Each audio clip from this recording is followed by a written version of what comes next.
নমস্কার। এই মুহূর্তে ইন্ডিয়ান সুপার লিগ নিয়ে গুরুত্বপূর্ণ আপডেট হলো। অল ইন্ডিয়া ফুটবল ফেডারেশনের এই আইএসএল করার ব্যাপারে বড় ভূমিকা নিয়েছিল কেন্দ্রীয় ক্রীড়া মন্ত্রক।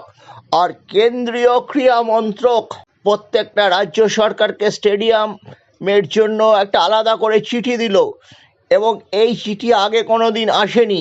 এর ফলে যে ইস্টবেঙ্গল ক্লাব যে বলছে যে ভাড়া মকুব হয়ে গেল, শুধু ইস্টবেঙ্গলের ক্ষেত্রে নয়, ইস্টবেঙ্গল, বাগান, মোহামেডান স্পোর্টিং তো বটেই, এবং যেখানে সরকারি স্টেডিয়ামে খেলা হতো, কেরল ব্লাস্টার্স, চেন্নাই এনএফসির মতো সরকারের নিয়ন্ত্রিত যেসব স্টেডিয়ামে খেলা হতো, সেখানে খেলার কোনো স্টেডিয়াম ভাড়া রাখবে না।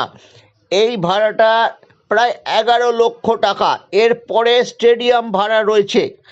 ইস্টবেঙ্গলের কর্মকর্তা, শীর্ষকর্তা কয়েকদিন আগে যে মুখ্যমন্ত্রীর সঙ্গে তাদের কথা হয়েছে, স্টেডিয়াম ভাড়া রাখবে না যে ভিডিও বার্তা, তারা নিশ্চয়ই চেষ্টা করেছিলেন, কিন্তু এটা শুধু ইস্টবেঙ্গলের ক্ষেত্রে নয়, প্রত্যেকের ক্ষেত্রেই প্রযোজ্য হচ্ছে। স্টেডিয়াম ভাড়া এই বছর লাগবে না। কেন্দ্রীয় ক্রীড়া মন্ত্রকের অনুরোধে রাজ্য সরকারগুলিকে এইভাবে অনুরোধ করাতে পরিস্থিতি সেই দিকেই যাচ্ছে। তার চেয়ে বড় কথা হচ্ছে, মোহনবাগানের সমর্থকরা হাপিত্তেশ করে বসে আছেন। কবে থেকে টিকিট পাবেন তারা? কবে থেকে তারা ইন্টারনেটে বুক করেছেন, তারা কোথায় পাবেন?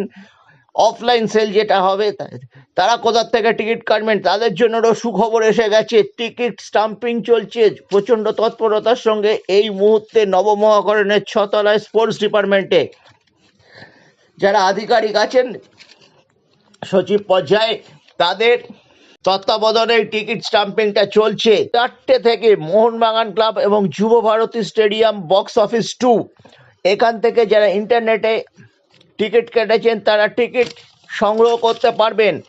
পাশাপাশি যুব ভারতী স্টেডিয়ামের বক্স নম্বর 2 এবং বক্স নম্বর 1 থেকে টিকিট বিক্রি হবে 4টে থেকে। এইটা চলবে অফিস ফেরত লোক যাতে টিকিটটা কালেক্ট করতে পারে, সেই জন্য মোহনবাগান এসজি রাত্রি 9টা পর্যন্ত খোলা রাখছে। সল্টলেক স্টেডিয়ামের কাউন্টার, 2টি কাউন্টার, মোহনবাগান মাঠেও রাত্রি 9টা পর্যন্ত টিকিট বিক্রি হবে। এত রাত্রির পর্যন্ত টিকিট বিক্রি হয় না, কিন্তু এই টিকিটের প্রচণ্ড চাহিদা আছে। ঠিকঠাক মতো টিকিটটা যদি মানুষের কাছে পৌঁছে দিতে পারে মোহনবাগান সুপার জায়ান্ট, যার জন্য তারা মরিয়া। প্রায় 45 থেকে 50 হাজার লোক খেলা দেখবেন। ইডেন যখন গ্যালারি খা খা করবে, তখন যুব ভারতীতে উপচে পড়া ভিড় দেখা যাবে ভালোবাসার দিবস, ভ্যালেন্টাইন ডেতে।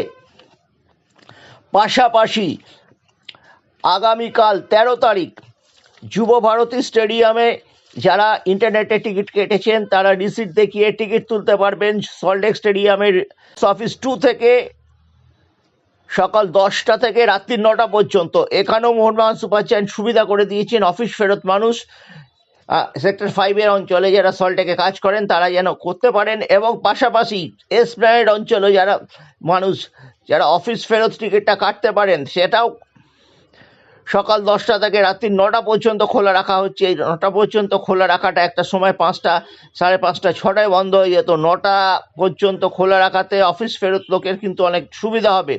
শুধু তাই না, শনিবার ম্যাচের দিনও টিকিট বিক্রি হবে মোহনবাগান মাঠ থেকে, শুধু মোহনবাগান মাঠ থেকে। সেটা হবে সকাল 10টা থেকে 2:30 পর্যন্ত। 5:30টায় খেলা, সকাল 10টা থেকে 2:30 পর্যন্ত। ওই দিন মোহনবাগান মাঠের আশেপাশে একটু যান চলাচল নিয়ন্ত্রণ হতে পারে, কারণ ওই দিন আবার ইংল্যান্ড স্কটল্যান্ডের খেলা আছে 3টে থেকে। সেই জন্য 10টা থেকে 2:30 পর্যন্ত। ইডেনের গেট খুলবে 1টা পর্যন্ত। এই মুহূর্তে যেহেতু এইসব ম্যাচে ইডেনের গ্যালারি খাঁ করছে, লোক হচ্ছে না, 27,000 কমপ্লিমেন্টারি ছেপে লোক যাচ্ছে, 8-10 হাজার। সেই জন্য ইডেনের সামনে দিয়ে যান চলাচল একটা লেন অন্তত খোলা থাকছে, কোনো অসুবিধা হওয়ার কথা নয়। বাবুঘাটের দিক থেকেও মোহনবাগান মাঠে ঢোকা যাবে, সব ব্যবস্থা করে রেখেছে। বেশ কিছু হাওড়া থেকে মানুষ আসেন, যারা লঞ্চ পেরিয়ে এসে মোহনবাগান মাঠ থেকে টিকিট কেনে যুব ভারতী চলে যান, তাদের জন্য শনিবার 10টা থেকে 2:30 পর্যন্ত মোহনবাগান মাঠে টিকিট বিক্রি হবে।